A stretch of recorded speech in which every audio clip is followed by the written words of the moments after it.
It's me, Mrs. Mupo. Hi, friends. Today I'm going to read you a book called On the Seashore by Anna Milbourne and Erica Jane Waters. Look how pretty the cover is. What do you see? What are these called? Seagulls. And I see some pretty, what are these? These are some things that we see at the seashore or the beach. Some shells. Let's find out what the story is about. On the Seashore. Have you ever been down to the seashore to look for treasures the sea has left behind?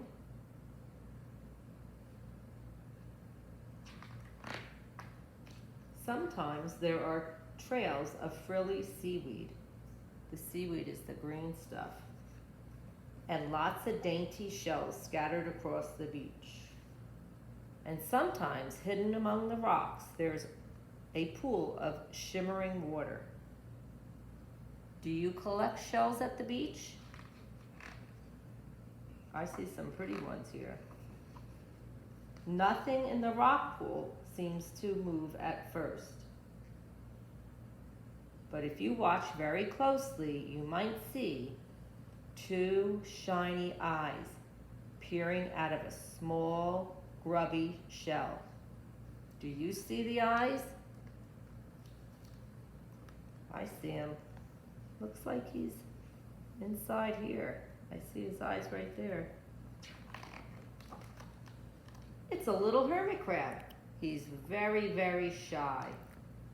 He spots a juicy mussel and reaches out with his big, bumpy claw. He pulls the mussel out of its shell and gobbles it up in one big gulp.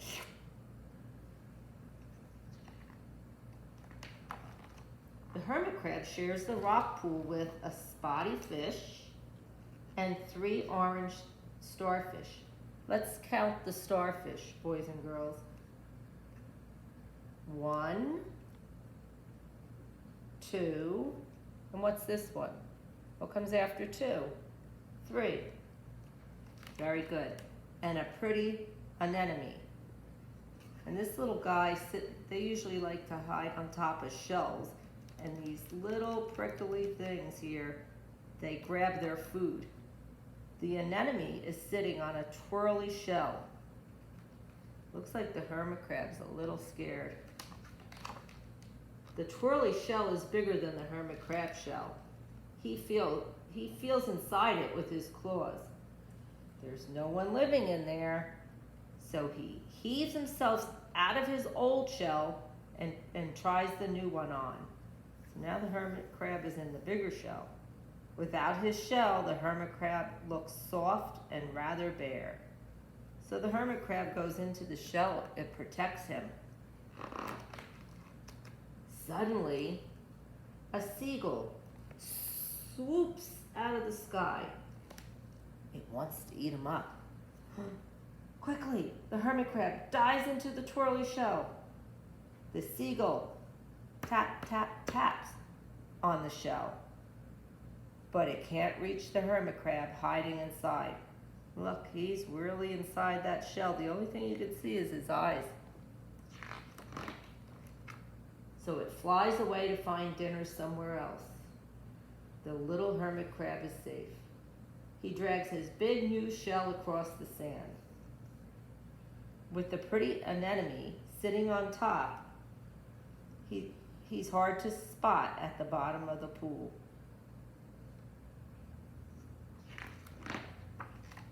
Soon, the gentle waves start creeping up the shore. They wash away the footprints and swallow up the sand. They cover the rocks and the rock pool disappears.